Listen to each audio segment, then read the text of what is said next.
you know, it's that kind of thing. It's that mentality. And I think I have nothing against people who want to throw all their, you know, surplus funds into investing, because that's a very wise financial move if it meets your goals. So yeah, I think it comes down to just like reflecting on what do you want, how quickly do you want it, what do you see for yourself in the future, and kind of putting it all together and deciding then how you're gonna use that money. Yeah, totally. I totally agree with everything you're saying. And I guess it's kind of similar for us actually on our own mortgage-free journey. So it's like personal finance, number one, is personal. So I guess it's do what makes the most financial sense for you.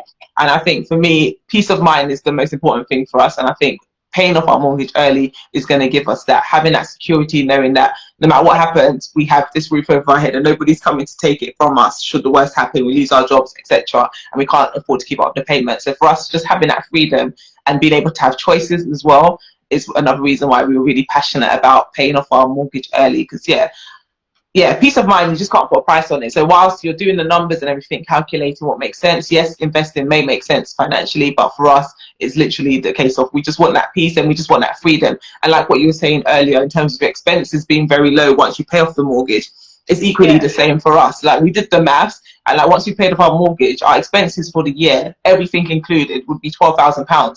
And it's like £12,000. We could literally make that working in McDonald's. Yeah, it's like. Hey guys, and welcome back to my channel. If you're new around here, thanks for stopping by. My name's Tolia, and on this channel I share content all around personal finance, budgeting, frugal living, and I show you how to live your best life on a budget. If you're a returning subscriber, thanks for coming back to watch another video. It's amazing to have you here with me again today. Right, so in today's video, guys, what I'm going to be doing is bringing you season 2, episode number 5 of my Instagram live series, Tea Money Talks. It's a series that I do every week on Thursday at 8 p.m. So you're more than welcome to tune in and join me on the live. That way you can actually ask questions and interact with us on the live conversation. But with that being said, in today's episode, I was joined by an amazing lady. Her name is Kristen Ashcroft, and she is the founder of Project Frugal. It's a page whereby she documents and shares her family's journey to mortgage freedom. So she talks about different frugal ways to basically achieve that goal of mortgage freedom. And in this live, we spoke at length about her own personal financial journey, what led her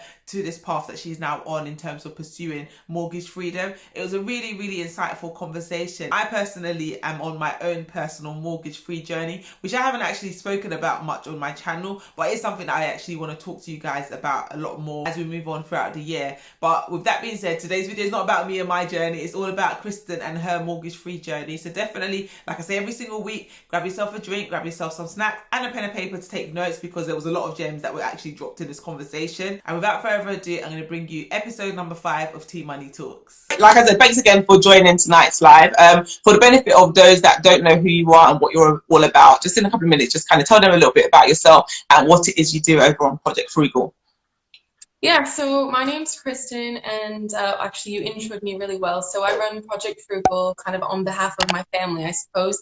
And I really just document our journey to mortgage freedom. So we have a goal to be mortgage free ASAP, and are actively pursuing that. So it's kind of just all the frugal ways that we're cutting back money so that we can make large overpayments. And I talk a little bit about property investment as well, because that's something that we're also doing to increase our income streams and make larger overpayments. So yeah, yes, that's what we talk about. I forgot to mention actually that you also do property investment. So yeah, forgive me. I'm just pinning to the comments what we're talking about today, because I forgot when I started a live to put it as the subject title. So I'm gonna instead pin it so that anyone joining later can know what it is we're talking about. But yeah, no, great introduction, and it's amazing what you're doing. I know this whole mortgage free journey is a controversial topic in itself, but we'll get into that a lot more as we go through this conversation, and then yeah, we'll dig into that a lot deeper. But I think just to begin with, what I like to do with my guests is do a little bit of an icebreaker, kind of get to know each other a little bit, kind of settle our nerves before we go into the main chunk of the conversation. So the first thing we're going to do is play this icebreaker. Those of you that have tuned in before, you probably played it before, but it's basically would you rather. So it's would you rather A or B. So I'll give you 2 options, and you basically pick which of the 2 you'd rather do. So those of you that are playing along at home, basically pick A or B and let us know what you would do. Some of these questions you may have already seen before, some of these may be new to you, but yeah, you ready to play? Yeah.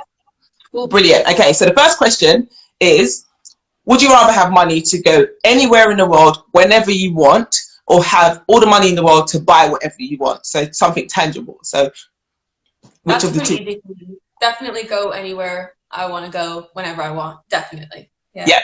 I'm not a big like stuff person in general. So for me it's more experiences and Yes. places and that kind of thing. Yeah, 100%. I would agree that that's literally me too. I'm an experiences person rather than a Yeah. things person. But I haven't always been that way, if I'm honest. But I think over the last few years, I've kind of now lean more towards the experiences rather than things. Because yeah, I've acquired so much stuff over the years, and that stuff doesn't really bring me any satisfaction. It's the experiences, especially with the kids and stuff and the family. So yeah, no, totally on the same page there. Okay, so what do you prefer, audiobooks or podcasts, if you had to choose between the two? I haven't done many audiobooks, so probably podcasts. I do like listening to podcasts. So yeah, What that. what podcasts do you listen to? The main one that I've listened to the most is Property Hub UK. They have got Okay. a really interesting property investment podcast. I forget what it's called itself, but they have a really good one that I like to listen to. Okay, cool. Okay, so the third question is, would you rather live life financially comfortable or live life like a millionaire for 20 years and then be broke? Oh, financially comfortable, definitely. Yeah, the whole concept of being like rich doesn't appeal to me. But being comfortable and happy and content with what I have, that appeals to me for sure.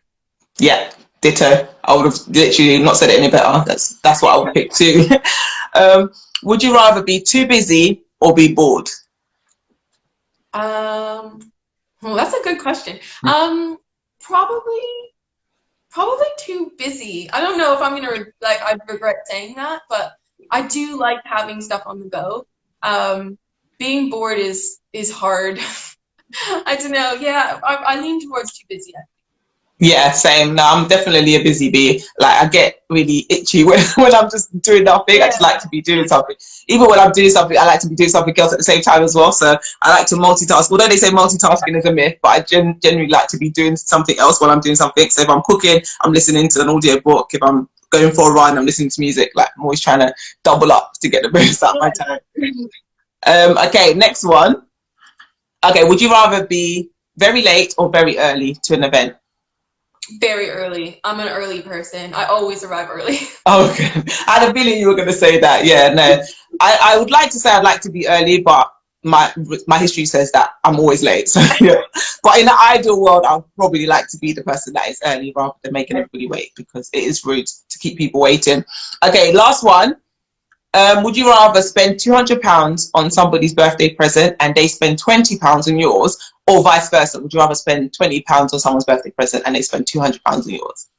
Much prefer buying someone else £200 worth of stuff. Yeah. Yeah. Again, for me, like the stuff isn't a big thing, but I like seeing the joy on someone else's face when they get something that they really want. And I feel like there's probably more stuff people out there. So, I would like to give that away if I could. Amazing. Super. You've been a great sport. Thank you. So that's the quick fire questions done. So moving into the main meat of today's conversation and why we all tuned in. So we're talking all about your journey to mortgage freedom. But I guess before we dive into your journey now and the path you're on now, it'd be good to kind of get a bit more of a backstory, hear a little bit about yourself, what your relationship was like with money in the past, like maybe going back to your late teens or even childhood or your early 20s kind of thing. Yeah. So my relationship with money has evolved a lot over the years. I've always had a fairly good relationship with money. My dad is a avid budgeter and taught me at a very young age how to budget and manage expenses and things like that. I was always into the concept of entrepreneurship, so he taught me kind of how to cash flow and all those kinds of things. So that was always kind of a part of my life. But I think it wasn't until I don't know if you know this, but I was hit by a car when I was 18 years old. I had a really bad accident when I was 18. I was walking across the streets. I was hit by a car and it was really bad. That whole moment in my life really changed how I viewed money, because I think, in your younger years, you kind of view money as a way to just get stuff. Yeah. More stuff, you're cooler that way, fit in, those kinds of things. But when my life really kind of shook up like that, and that could have killed me easily, and almost paralyzed me. It was bad. When that happened, whole way of looking at money changed. It became kind of almost completely unimportant. You know, making money, making lots of money was unimportant to me. And I, you know, I dropped out of college, quit my job, all those things. I changed everything Wow. and kind of decided to just dive into life, really. And so at that point, I think I went like completely the other way, where it was like money doesn't matter, you know, I only need enough to get around and, you know, see the world and all those kinds of things.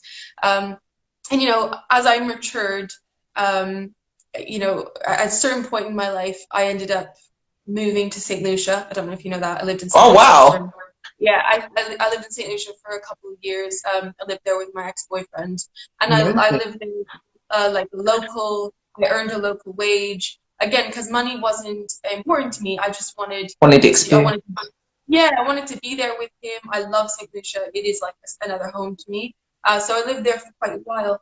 But living there also really changed my views of money again, because I went from having a great job in Toronto, 'cause I'm from Canada, you know, great job in Toronto, steady job in Toronto, to then moving myself to, you know, effectively a third world country, earning a local wage and having to pay really expensive prices. And suddenly you realize how important money actually Yeah. is. So it kind of came full circle in a way where I suddenly needed to strike a balance between, you know, I don't need all the money in the world to be happy, but I do But I need do to need manage. to. I do need to manage my money properly, to live and you know, be content. So then fast forwarding that kind of to where I am now, I obviously moved to the UK, where money became a lot easier for me to get my hands on, and there's more, things are less expensive here. So I think I did another kind of turn and flip, and you know, I met my husband, so we were kind of living up life together as a young couple and trying to have all the experiences As you together. do. Yeah, and so again, back to like spending. So I kind of have evolved. I've never been crazy or one to accumulate a lot of debt myself. I think I have my father to thank for that, because there was always a underlying level of like control there. But yeah, it's definitely evolved over the years how I view it. And now I still believe wholeheartedly that I don't need all the money in the world to be happy. In fact, I think it could push me the other way to be not happy if I had all the money in the world. But I do now know how important it is to have it and to manage it and to save it and to grow it and those kinds of things. So yeah, it's a long-winded answer because it is No, it's really amazing.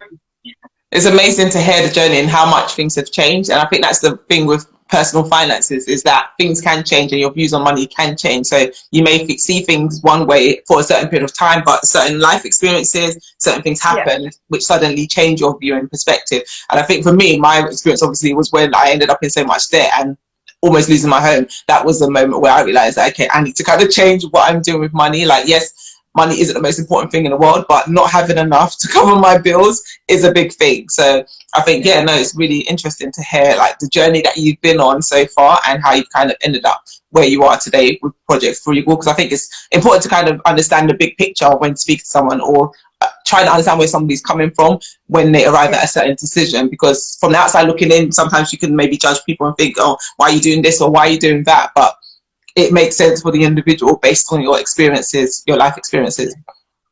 So yeah, no, that's interesting. Okay, cool. So then the next question I have is, what made you embark on this particular mortgage-free journey, and what made you document it online? So what made you actually want to start the page Project Frugal? Yeah, so what started it is really weird, actually. So I stumbled upon a program on Netflix called How to Live Mortgage Free. And I was, yeah, you Making a have to note of check it that. out. How to live mortgage-free. Is it still there, do you know? I don't, I think so. Yeah, definitely I'll check check it it out. out. I know sometimes they take things off, but Yeah. yeah. So I stumbled upon the program literally one day. Because I had recently become a stay-at-home mom. The boys were 1-year-old twins at the time, and you know, I just kind of, they were napping, and I was like, I'll just whack something on TV. And I put this thing on, and it kind of just like sucked me in. It was all these different ways that people were going about having a mortgage-free lifestyle. Some of them, you know, overpaying by living frugal. Some of them, there's all kinds of reasons, like buying a houseboat, paying it off, and living on a houseboat for the rest of your life. Like those kinds of things. Wow. All these different strategies. And I stumbled upon it, and it really like excited me, the whole concept, because it equated really nicely to the fact that I've known for a long time I didn't really want to be a part of the rat race for the rest of my life, you know? I think my accident taught me that. I didn't want to be working for the man for the rest of my life. I wanted to have a certain amount of freedom, but I never really knew how to acquire that. And when I came upon the program, there was all these inspiring stories, and it really like excited me. So I remember like I WhatsApped my husband at work, and I was like, you have to watch this program with me. Like, it's so amazing. It's so inspiring. So he came home and like we binge watched it and just were really excited about the concept. And after that, I think it kind of like, it was a domino effect. It got us talking a lot about, well, what do we want? Like, what kind of life do we want? And we started to see that actually mortgage freedom could help us acquire that so much faster. You know, if we didn't have the overhead expense, like the major overhead expense, The biggest one, yeah. Then we wouldn't have to be tied down to full-time jobs. You know, we could, if we built up our income streams simultaneously, we could live off the income streams and not have to work for the man for the rest of our lives, you know? So that's really what kind of snowballed it all, was literally a Netflix show. So it's a strange beginning. But what got the Project Frugal page started, so actually, between myself and my husband, we jokingly called our endeavor Project Frugal, because we're like, we're going to live really frugal, and we're going to take all of the money that's extra and we're going to put it on our house. And so we jokingly called it Project Frugal. And then one day my husband said to me, like, why don't you start an Instagram page about it? And it was actually his suggestion. No way. Yeah, and it's because so we did IVF treatment to have our boys, and because I'm infertile, and I did an Instagram page about that, and I kind of like documented the infertility journey. And It was a bit more of a private page, but it was a very helpful like support community that we kind of built for ourselves. Yeah. And it allowed us to kind of track our journey. And I still go back to it today to remember what we've been through. Yes. And so he was like, oh, you should do the same thing for this, because then we can look back on it and we can track it. That's really where it started from. And then it's just kind of grown from there, really. Oh, wow. Amazing. So when you started initially, it wasn't a business venture per se. It was more just literally documenting your journey online. Yeah, it was just, let's just document it. And like, you know, it's a bit easier. I think, well, it had been a bit easier to talk to kind of strangers about it, because, you know, and you find other people who are kind of doing the same thing. And yeah, you build a little community. And I've learned so much from other people. So yeah, it's been a good thing. It was his idea, though. I can't take it. Okay, no, that's amazing. But you're the one that's keeping it going, so yes, it's all good. Teamwork makes the dream work. But yeah, no, totally can relate to what you're saying, and that's kind of the same thing with me with my Instagram page and my blog as well. It was more starting it to kind of document my own financial freedom journey. So after paying off all our debt, the next step was, now we want to pay off our mortgage. And I was like, okay, to keep me on track and keep me focused on reaching this goal, let me start sharing it online and see if I can find like-minded people online on similar journeys that I can also learn from. And that's kind of, yeah, how it's kind of snowballed from there. Because yeah, I've met my tribe, connecting with people like yourself, and just connecting with so many similar people on similar journeys, and just learning about different areas of personal finance in general has really been a blessing, from having my Instagram page and having my blog, and now my YouTube channel too. So yeah, no, amazing. You know, I've learned a ton on there, and like you said, it's great for accountability, because it just, you kind of feel like, oh, I need to update, and I got to keep on top of it. So it has been really good for that, for sure. No, definitely. Oh my gosh, accountability is definitely a big one. I think because I do posts where I share my goals for the month.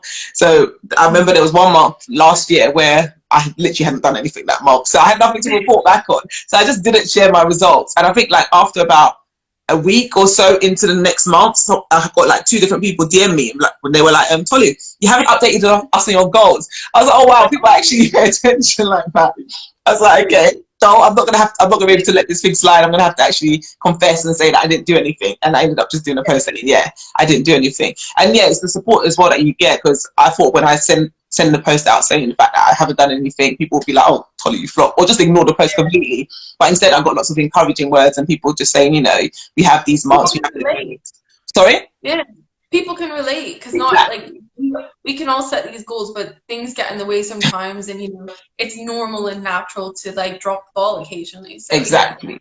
We're human, yeah, and I think that's what people relate to. I know that's why I like about your page, is the relatability. It's the fact that, yeah, you're human, you're on a similar journey, and you show the highs and the lows and show the struggles, because, yeah, it makes it more relatable. And it's like, okay, if she's still doing it, even though she has these highs and lows, then surely I can do it too, kind of thing. And it helps to motivate other people as well on their journeys. So, no, that's amazing. So, what would you say, since starting Project Frugal, have been the highlights, or what would you say have been like the most rewarding things on the journey so far? So, it's what, 2 years in now? I guess, but probably not even quite 2 years. Maybe a year and a half, just Oh, wow. over. Yeah, so I would say, oh no, yeah, it would be over. Yeah, I would say that the highlights for me is every single month logging into my mortgage account and just watching the number come down. And it's like, it's an addiction. Like, I love watching, like, seeing how much it's come down. And I think a couple months ago, we actually added it all up and realized that we'd paid off £20,000 in 18 months. Wow. And we were like, that was a big highlight, because I don't think we were trekking along and we hadn't really fully added everything up. So Yeah. yeah, to kind of see that was really exciting. So That is absolutely amazing. And guys, just guys that are listening at home, let's really deep what she said. So that you're a single income household and you've been able to overpay your mortgage by £20,000 in the space of 18 months. That is incredible. That is literally a big, big achievement. I would say that we're a single salary household, because we do have other income streams. Yes. So I don't, I don't want to compare myself to people who are, just completely one income. Yeah, because we do have the property investments that help. But yeah, it's still been. In any case, it's still an amazing achievement. Yeah, that is really, really, really big. So yeah, congratulations. That's definitely a highlight. I would agree with that. Definitely, absolutely amazing. Okay, so now we've spoken about the highlights and what's been fantastic on the journey so far. I guess it would be interesting to hear, what would you say are, I guess, for want of a better word, the lowlights, or the things that haven't gone so well on the journey, or the most challenging things on the journey so far? Yeah, I think, like, obviously living on a budget can sometimes be difficult when something comes up and you really want to do it, and you maybe don't have access to the funds just yet, so you have to be a bit more patient. Because I don't like to say that it's never, we can always make it happen if we really want to. We just have to kind of take the time to save up the money. So it's not even, I would say that that's been the hardest part. I think the hardest part was probably being more vocal about it, on a, like, in our personal social circles, because it's a like, money is a bit of a taboo topic. I don't, personally, it's not a taboo topic for me, because I think it's important to talk about it, but I think it makes other people uncomfortable. So as it's become more and more a part of our life, and my life, especially as I try and grow Project Frugal, finding the way to kind of introduce it to people around us was difficult, because it does make people uncomfortable. And I think people assume things about you because you're making these big overpayments without really understanding the context of what you're actually working hard to do. It's not, this isn't coming easily. This is coming with a lot of sacrifice. Yeah.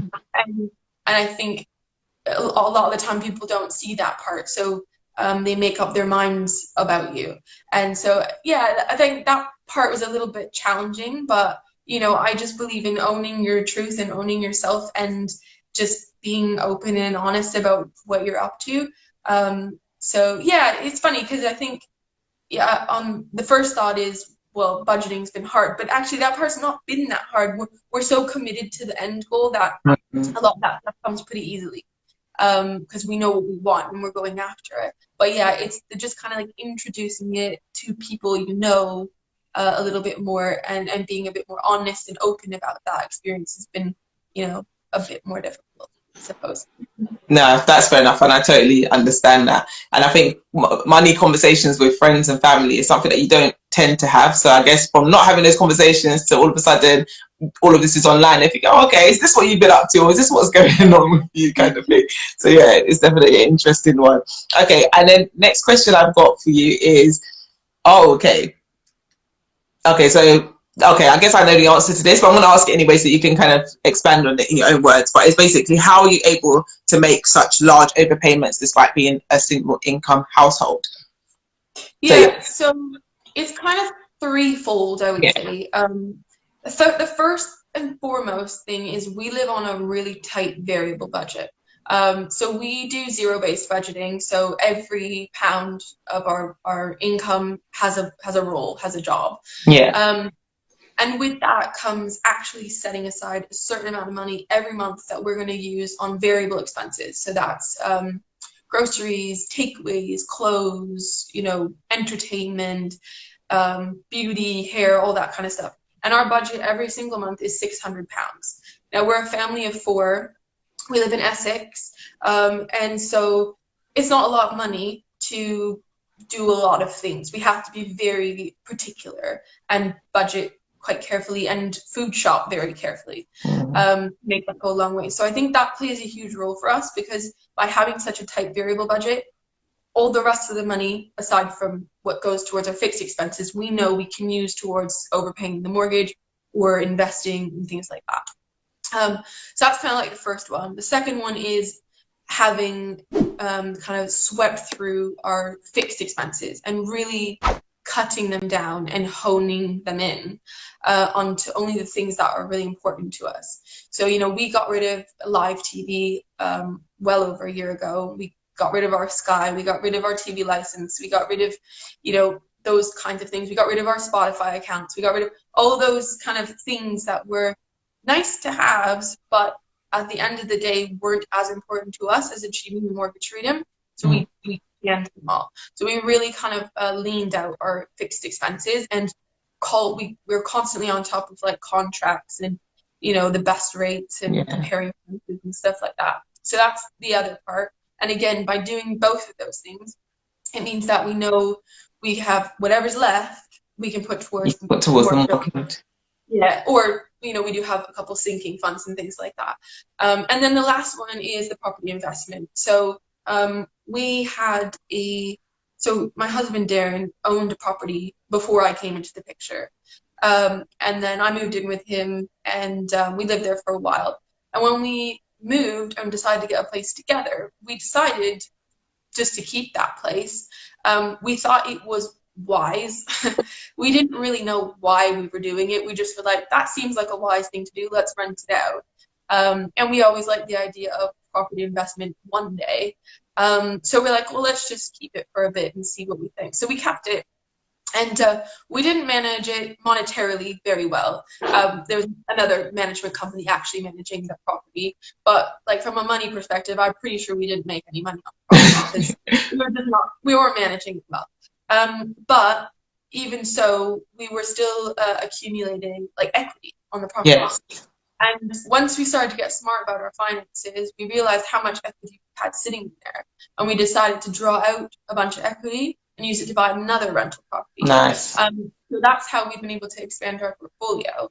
And we didn't come into property investment, knowing everything and having this really tight plan and slick plan and all that kind of stuff. We kind of stumbled into it, and we've learned a lot along the way as we've gotten a bit wiser about our finances and learned how to leverage the property to grow the portfolio. So that is a way that I've been able to stay out of work. Is the properties are my primary income while my husband continues working. Obviously, I'm a full-time mum to twin boys as well. So that's kind of increasing those income streams has allowed us to be able to make large overpayments as well.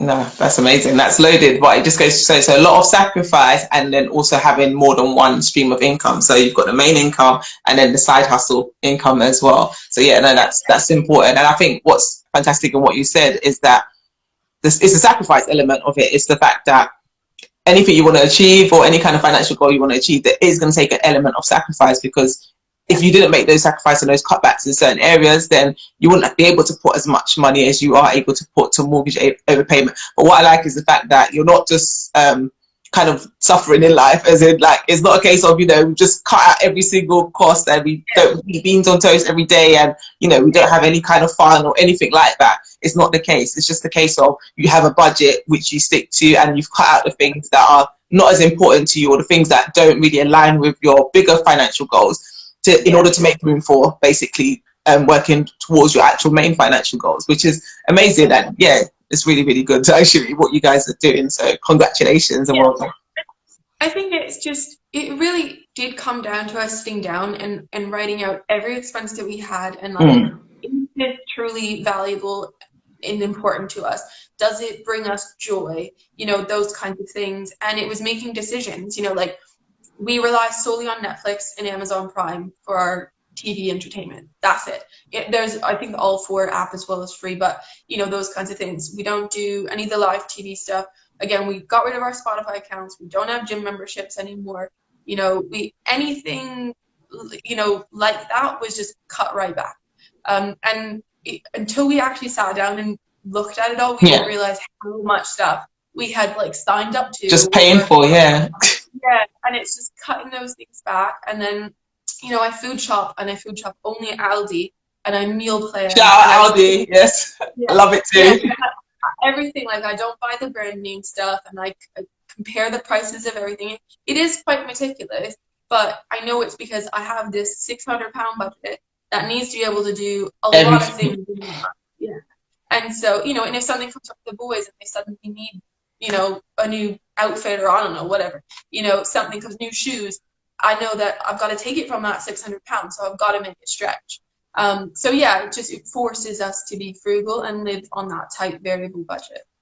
We've got quite a few people, Aldi shoppers in the comment section below, which is interesting. Just out of interest, actually, how much would you say your food budget is at the moment a month? I know it's variable according to what other expenses that you have in the variable expenses category, but on average, what would you say you currently spend on those? Yeah, so definitely I budget £400 a month for food. Okay.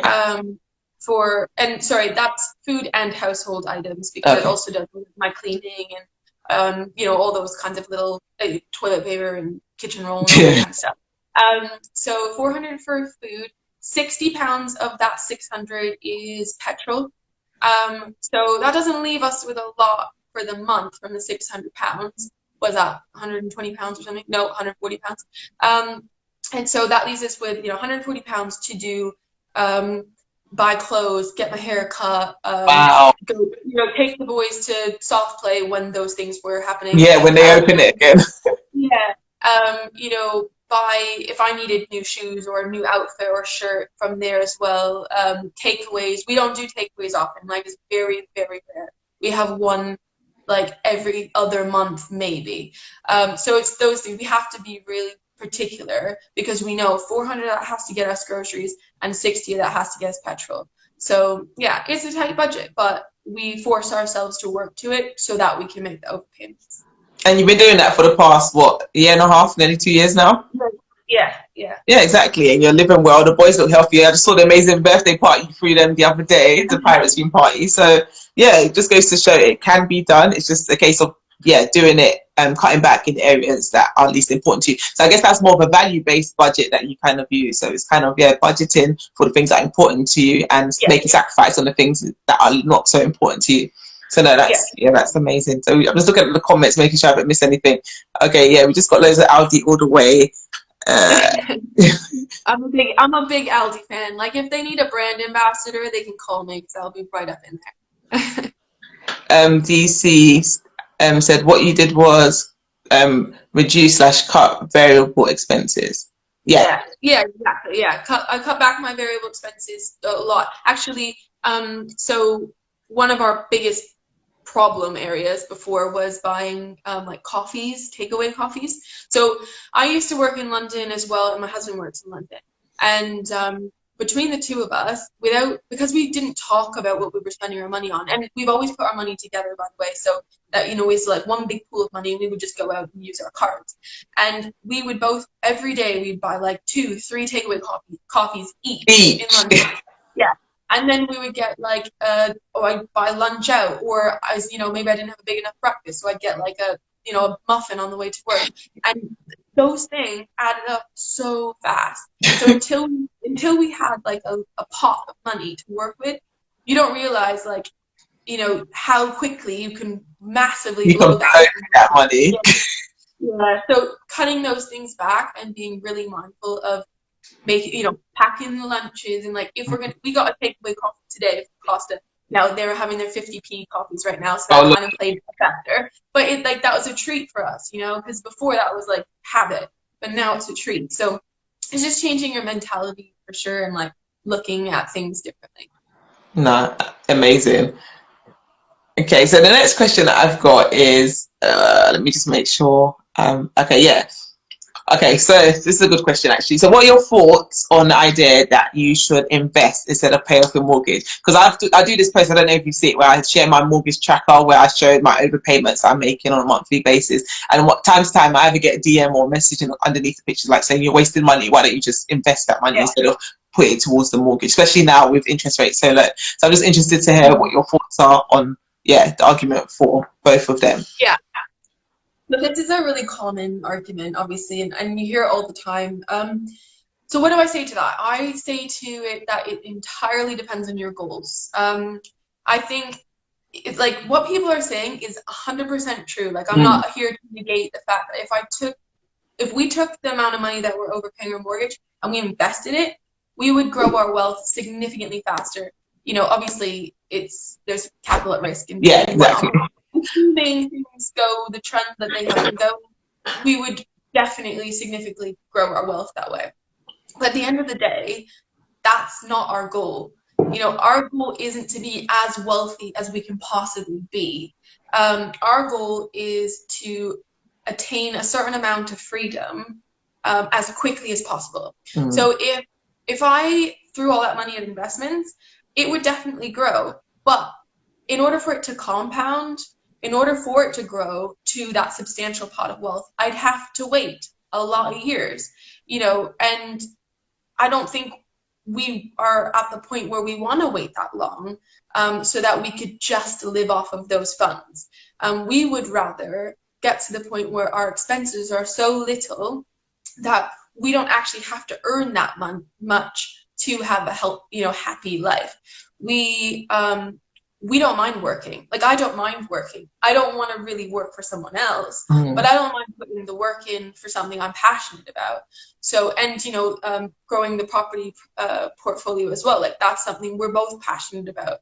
So for us, it wasn't about let's grow a substantial pot of wealth and be as wealthy as we possibly can be so that we don't have to do any work at all.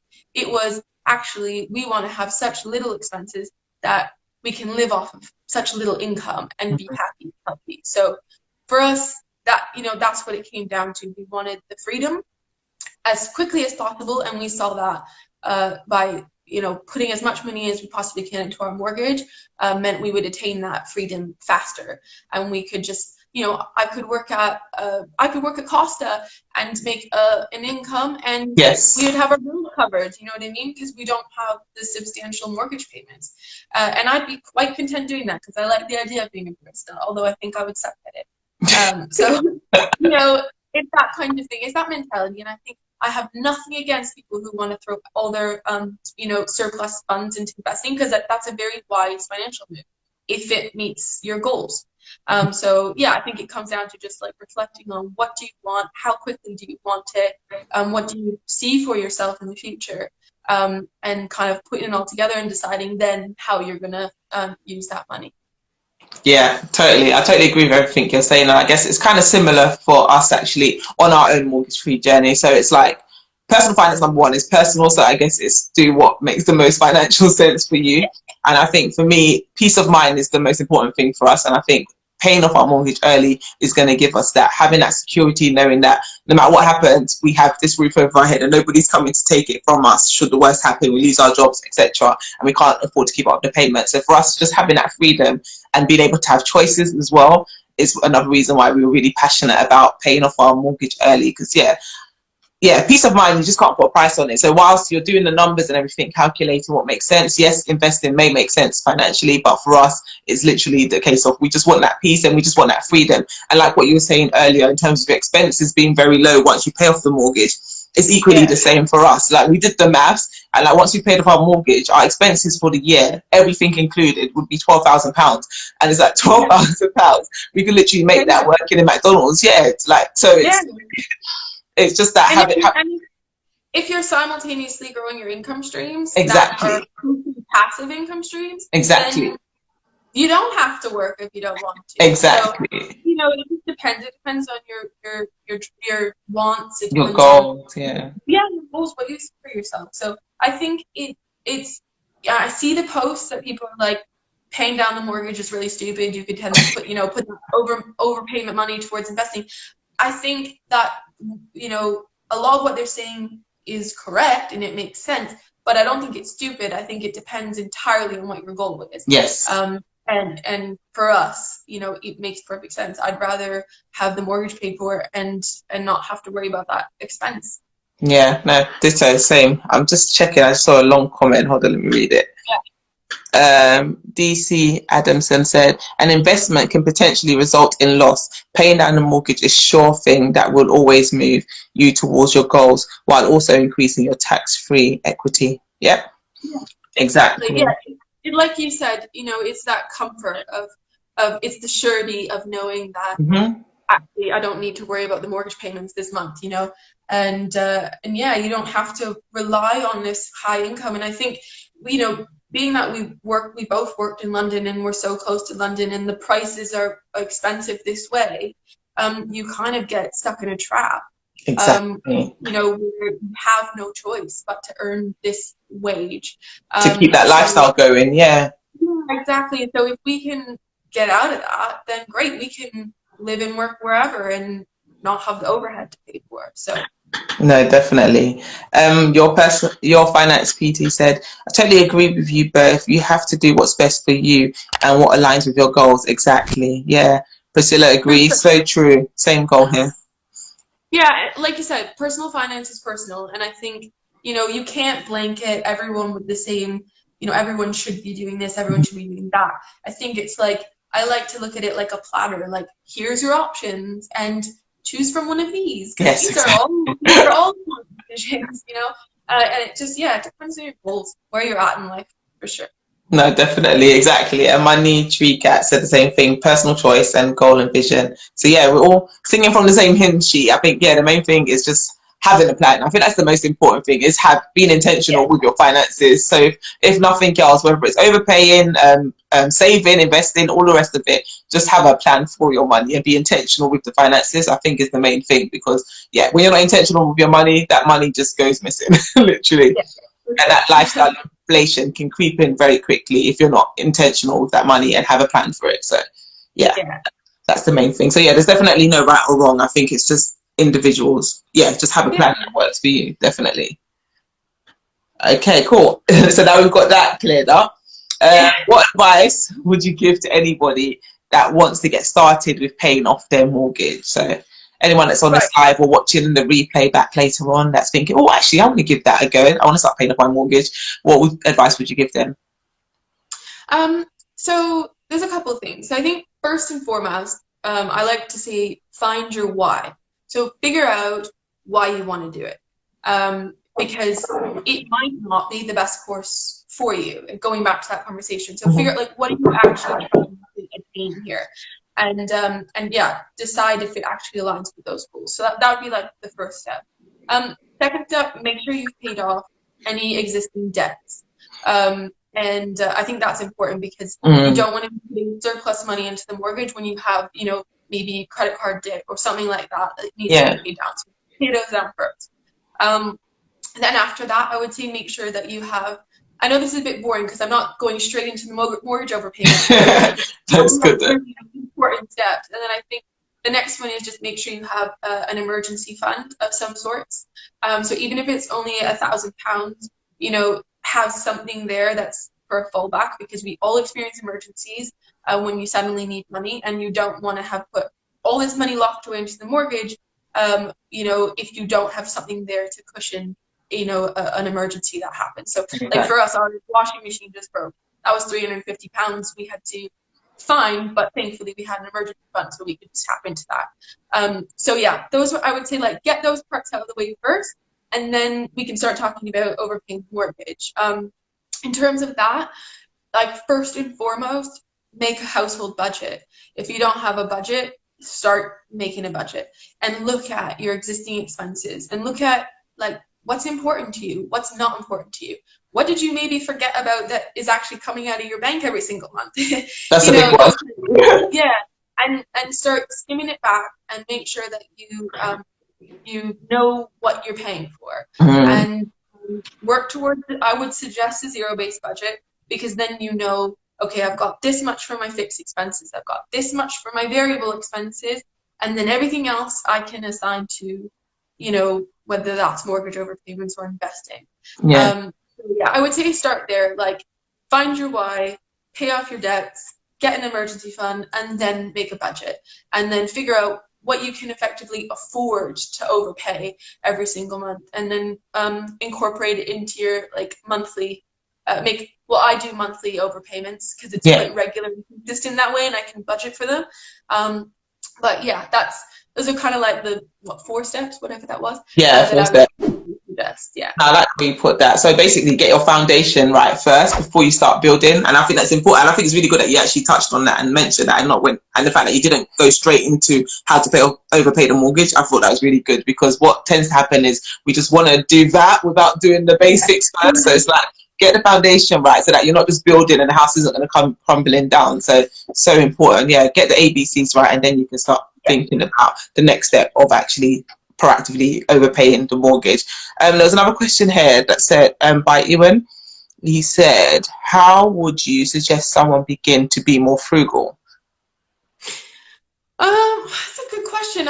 For us, it kind of came off of the back of just having so little money to spend. So because the variable expense budget for us was so small, no other choice but to find ways to be frugal. So I've previously called this restricted access. So giving yourself restricted access to money to actually spend. And you can do that by, like, one of the ways that I suggest to some people who are trying to get started is give yourself like a pot of money. If you're just starting out, go over your bank statements for the last like 3-6 months. And on average, how much did you spend on variable things? Then give yourself that as a budget for 1 month, and then see how you live on it. The next month, cut back some of that money you have access to. See if you can get away with living on that. If you can, great. Next month, cut back a little bit more. I call that restricted access, because it slowly kind of it just restricts your ability to spend any money, and that way you have no other choice but to find ways to be more frugal. For us, you know, I think the big one is it comes down to grocery shopping. Like, that is a huge one where you can spend so much money so easily if you don't do simple things like just meal plan or compare prices of items, things like that. So yeah, I mean, there's a lot of different tricks and tips and whatever for things out there to be frugal in different aspects of your life. But for me, I think the main way is just having that pot of money that's used for all that spending stuff. And I'm talking variable things, not fixed things, not monthly bills, but variable expenses that you can control the cost of, and then just slowly weaning out your access to money. And then you can see, you'll get creative. You'll have to get creative, because that money, once it's gone, it's gone. So it forces you to have to find other ways to spend the money and to get the most out of it. No, totally agree with what you said, and I could give you a perfect example of that actually. So last summer when we did our garden, I wanted to get one of those like rattan garden sets, and the one I was looking at was like over £1,000, and we had already spent a lot of money getting the garden done. So my husband was like, no, I'm not spending that much on furniture. If you want it, you're gonna have to make it happen. I'm like, how am I gonna make it happen without no money? And he's just like, yeah, just get creative. Where there's a will, there's a way. So I was just like, okay, where there's a will, there's a way. Pinterest, here I come. So literally gone on Pinterest now, looking at cheap ways to do garden furniture, and I came across the pallet garden furniture.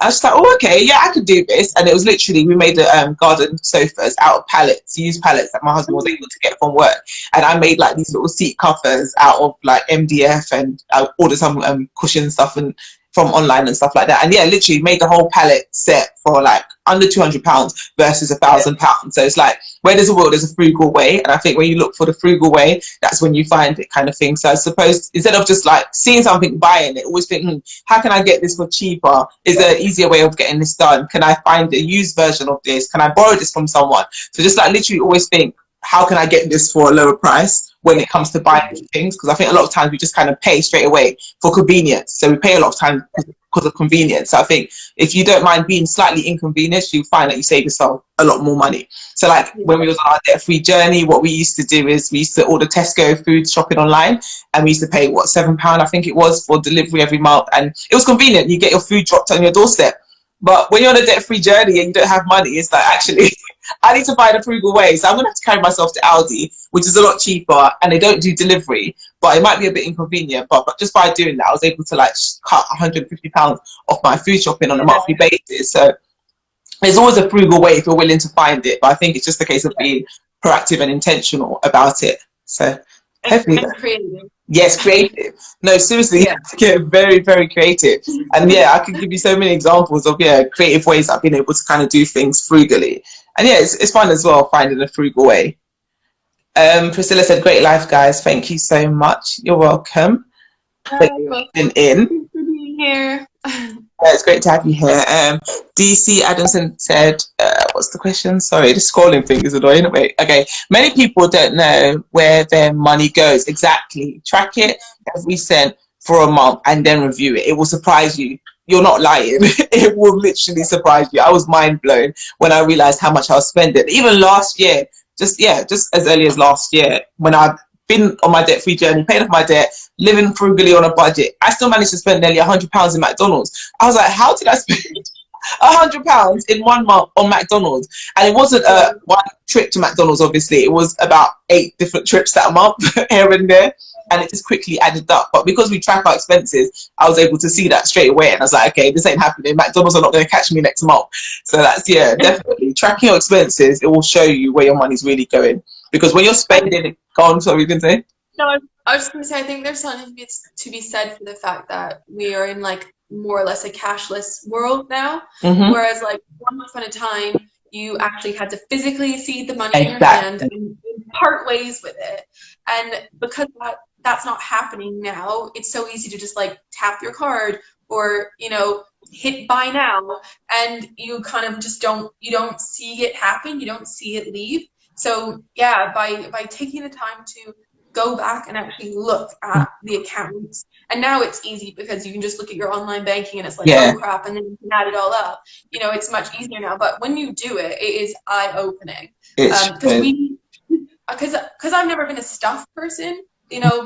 When we had 2 incomes, you would be surprised. I was like, where's our money going? Like, I don't buy stuff. I don't have lots of clothes. I'm not a brand person, so I don't have all like the latest and greatest stuff. I'm like, where's the money going? When we sat down and looked at it, I was like, oh, great, it's all on. You're like, oh, okay, yeah, I see where it's going.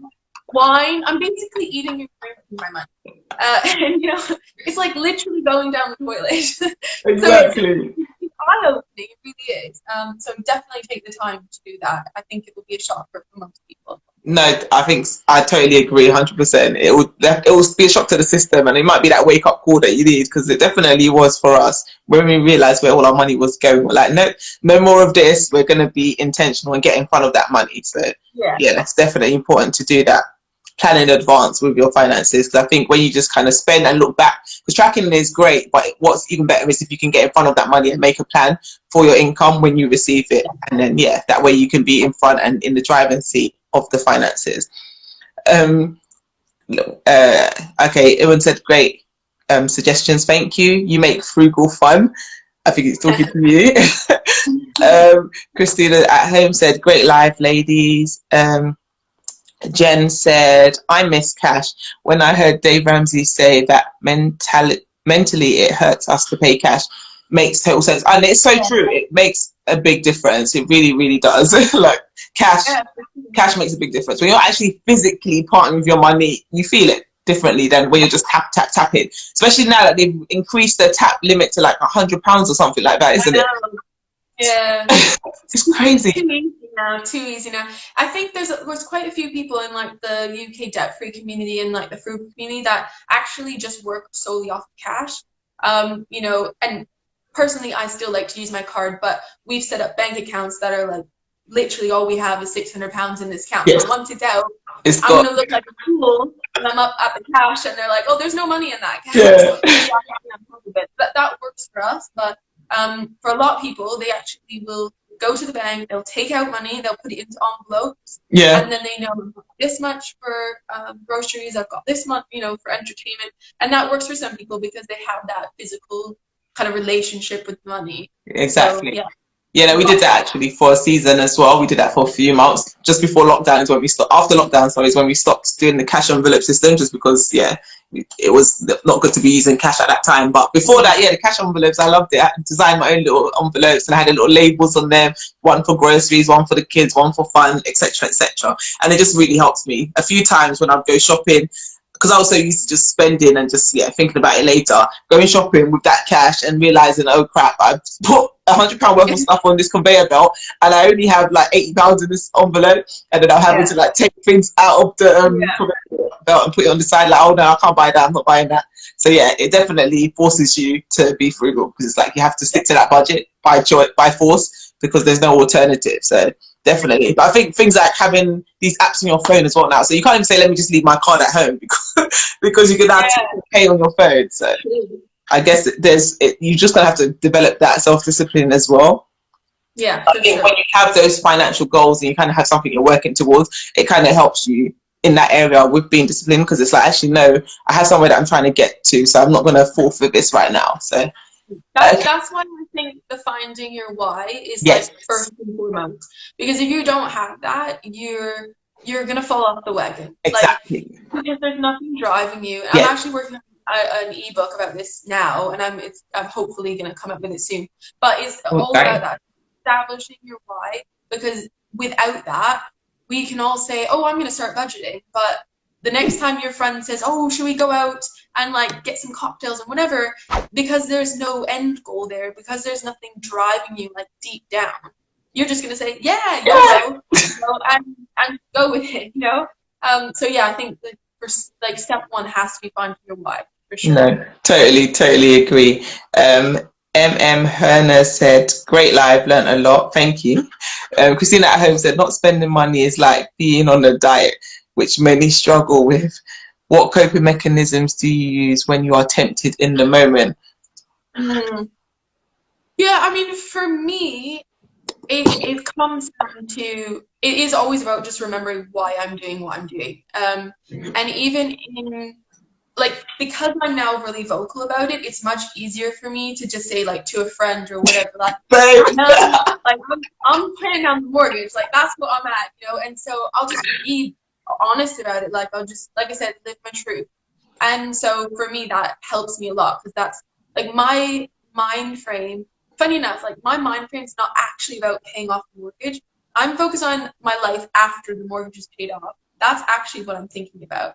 And for me, that's having my husband home with me and like being able to spend time with our boys and like do the pickups and the drop-offs together. Like, that's what's in my head. Is the mortgage freedom is a part of that bigger picture. It's like, it's going to get me that bigger picture. So that's what I'm always just visualizing and focusing on those things when I have those little temptations.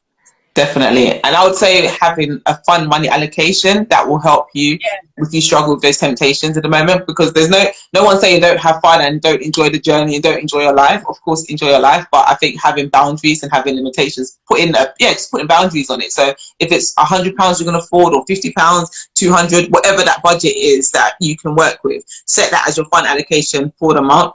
And then that's it. So then when it's done, it's done. But at least you've given yourself some kind of money to do the things that make you happy. Because I think if you just say, I'm just going cold turkey, I'm not enjoying, I'm not having fun, it's all about paying off the mortgage, or it's all about investing, or whatever it is, the financial goal that you have. If you just do all of that and don't allow for fun, or don't allow for any enjoyment on the journey, you're going to probably quit. You probably give up, because, it's no fun. You have to enjoy the journey as well. That's a really good point. Like, people do often think that we are just living a boring life, like how, you know, like, oh God, if they're penny pinching at every corner, like, they must be bored out of their mind. it's not true. We just budget for the things that we want to do. Yes. And like occasionally things have come up that maybe we didn't budget for, and at that point we make a decision. So we have, for instance, we have a sinking fund where every month we put money in for holidays. Now, this past year, obviously, haven't been using that money. Yeah. But so things have come up when we're like, what was that eat out to help out thing that came out in the Oh yeah, oh don't adjust. yeah, we're like, you know what, let's go out, like let's go have a nice meal, and we just used the holiday money for that because we had it sitting there, but it was about making a conscious decision. Yes. That was what was important, and knowing that it wasn't going to put us back. It was just coming from a pot of money that effectively just wasn't getting any use. But if you can budget for those things, like make sure you have a pot of, like you said, fun money or something, like that's what's going to keep you going. Deprivation does not work, will not work. So make sure you factor those things. 100%. Okay, so I'm just conscious of the time. It's 9 o'clock, so I'm gonna just go. I'm gonna leave my last question and I'll answer the question that's on here, and that's from Priscilla. She said, "Do you have a timeline?" I've lost the question. Oh, for when we want the mortgage to be paid off. Yeah, there you go. Yeah, so in a perfect world, I'd like to be mortgage free within the next 5 years. Now that at our current rate of overpaying and our planned rate of increasing the overpayments, that's not going to happen. Right now, we're on track to be mortgage free in 8 years. Wow. So our boys just turned 3. So what's that, 11? I'm really bad at math. For someone who's talking about finance. Oh, to join the club. Yeah, so that puts into like 11. So like to me, there's like this statistic in my head, which I'm pretty sure I don't have correct, but what's in my head like it plays on me. And I read somewhere that you spend like 75% of your child's life with them before they're 12, something like that. And because they get so busy and in their own lives after the age of 12. And that like really plays on my head because the whole idea of us doing this is to be able to spend more time with our boys and to while they're young. Yeah, grow up. So I do have like a certain drive in me to get that done faster. So yeah, at the current rate of overpaying and our planned rate of overpaying, that will take us to 8 years and when the boys turn 11. Our real plan is actually at some point in that time period to sell, or not sell this house. We actually want to keep this house and take the equity out of it and buy another house outright further away from London because the house prices are cheaper. Yeah. At that point, we should be able to buy outright if we do things correctly. So the idea is that we get mortgage free, hopefully within the next 5 years, but effectively by having to draw the equity out and buy outright further away from London. So it does require us to move further away, but that's actually something both my husband and I have always wanted. Yeah, we've always wanted more land, more nature around us. So that was kind of a part of the bigger picture. So I don't have an exact time frame yet, but hopefully within the next 5 years, you know, sooner the better. If I come into money, then tomorrow, for sure. Yeah, no, yeah. So mine is actually initially was 7 years. So that was the goal that we had set ourselves. Like we want to be mortgage free within the next 7 years. But literally, probably about a week ago, me and my husband were having this conversation. Actually, we're like, actually, what do we actually want? So we're like, okay, we want to be mortgage free, but what we really want is the time at home with the boys, and we really want him to not have to work like all the hours God sends. So like, okay, how can we get to that goal without get to that goal sooner, basically? So like, okay, instead of maybe accelerating these payments, we're still going to overpay the mortgage as well, but maybe if we make it a longer timeline, so we say within the next 10 years we're aiming to get mortgage free, but then after about 5 years in the journey we can maybe he can reduce his hours of work, because at that point my income would have increased with what I'm doing, so we'll be able to still have that balance where I'm doing a bit of work on the side, he's working, but we both have more time at home with the boys. So I think so I think that's why the main thing is to have a plan and have a goal and know your why, like what you were saying before. Have a goal, what you're working towards, and what makes the most sense for your family and for your setup. So for us, that's what makes the most sense for us now. But equally, things may change 2, 3, 4 years down the line as well. But I think the main thing is, I think you have to like adjust and exactly what happened down the road, because things change. And yeah, just having that kind of plan and being on the same page, like that's huge. making sure that you're talking about those goals, if, Yes. obviously if you're in a relationship or a marriage, and talking about those goals and being on the same page and working towards them, and just being adaptable. Like, you know, for now, this is what we have in mind and the speed at which we'd like to do it, you know, but that could change. And so, yeah, that's our main focus for now. And then we're simultaneously hoping to increase the property portfolio Yes. if we can accumulate more equity in the properties. And then by doing that, the faster we do that, the more our income streams increase, and then the sooner Exactly. we can step away from full-time work. So, you know, it's a lot of moving pieces at once. So kind Yeah. of has to help you out. No, 100%, definitely. Oh my gosh, Kristen, it's been a really amazing conversation. Like, so good. The time has literally flown by. We've actually No, gone over the hour. I didn't realize the time. Yeah, no, we've gone over the hour, so no, but it's been really good, and I didn't want to cut it short because there was so much to cover, and yeah, I wanted to make sure we covered all the areas that we wanted to cover. So I'd really enjoyed this conversation with you. I guess just in closing, it'll be good for you to kind of share any last thoughts or any last commentaries with the guys, and then yeah, we can kind of wrap things up. Yeah, I think going back to what we were talking about before, like if you've got, it doesn't even have to be mortgage overpayments. Like if you have an idea in your mind of the kind of life that you want for your future, like sit down and flesh it out and really think about what you have to do to get to that point. And like that, this is literally what I'm writing right now in my ebook, and that is how to sit down, maybe by yourself or with your spouse, and to think about, like, visualize the life that you want for Yes. yourself in the future. Because I think we have these ideas in our head, but we don't actually sit down to like write them down and think about them, and then create an actionable plan for how to attain that. That plan might change, that plan might evolve, but it's taking those steps to take like what's up in there and like put it on paper and make a plan for it. And I do think, you know, my husband and I did this activity. We kind of happened upon this activity one day where we just talked about what would be like the ideal day in the life for us in the future. And we sat down and we dreamt it up, and it was so much fun to do. But it made us realize, like, actually that is really attainable if we just do this, do that, start, you know, saving for Yes. that and growing this, and you're like, oh wow, like let's do it, like let's get that life that we want. Yes. And so that's what the ebook's gonna all be about. So, you know, I think it's just take that time, like start at the beginning. I think a lot of us jump in, we get excited about goals and saving and stuff like that. But in order to sustain it, in order to really achieve it, you need something like deep inside that's going to drive you. And for us, it's again not the mortgage freedom, it's everything on the other side of mortgage freedom. It's what it represents. Yeah. Yeah. So yeah, that'd be kind of my parting words to more people. Is No, it's very good.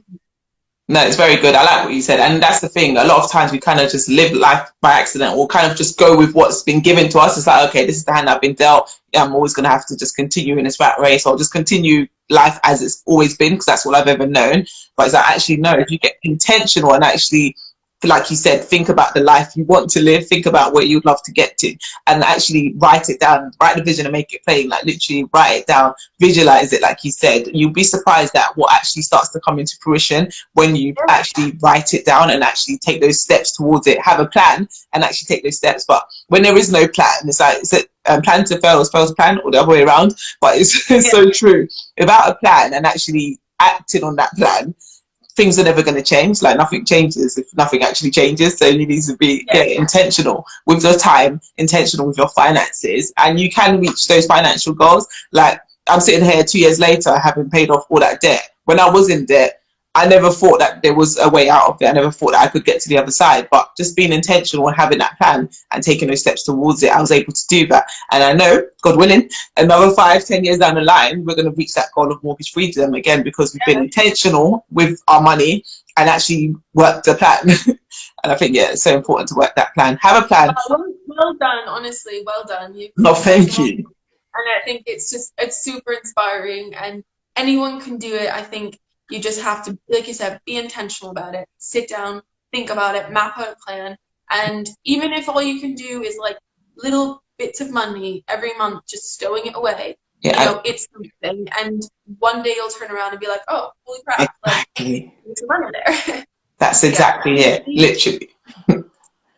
No, absolutely amazing. Oh my gosh. Like, literally, I could talk to you all evening. I'm like, the time keeps No. going. So we need to wrap this up. I know it's been amazing having you on, Kristen. Thank you so much. And thank you Thank guys you. for tuning in. So it said, Wigs Inc. said you need to know your why, which is very true. DC Addison said, thank you, inspirational. And yeah, thank you guys for all tuning in. It's been amazing talking to you, Kristen. I've learned a bit from it as well. And I've really enjoyed our conversation. And I'm sure you guys have all enjoyed the live too. So definitely follow Kristen over on Project Frugal if you're not following her already. Kind of, if you really enjoyed this live, you enjoyed all the nuggets she dropped, definitely head over to her page because she's got so many more of those nuggets and gems to share over there. And if you're not following my page yet, definitely follow me too, because again, I talk all about my mortgage-free journey too. Oh, actually, one thing I don't do, and I haven't done in a while, is plug my new ebook. So in case you haven't heard about my new ebook, I have a new ebook where I documented my journey to debt freedom. So I talk in the ebook about how I paid off £36,000 worth of debt. So the link to that ebook is actually in my bio. So if you haven't seen it, definitely go and check it out. But yeah, it's been amazing talking to you this evening, Kristen. And yeah, we'll speak soon. And thank you guys. See you again, same time next week. All right, have a lovely evening. Bye.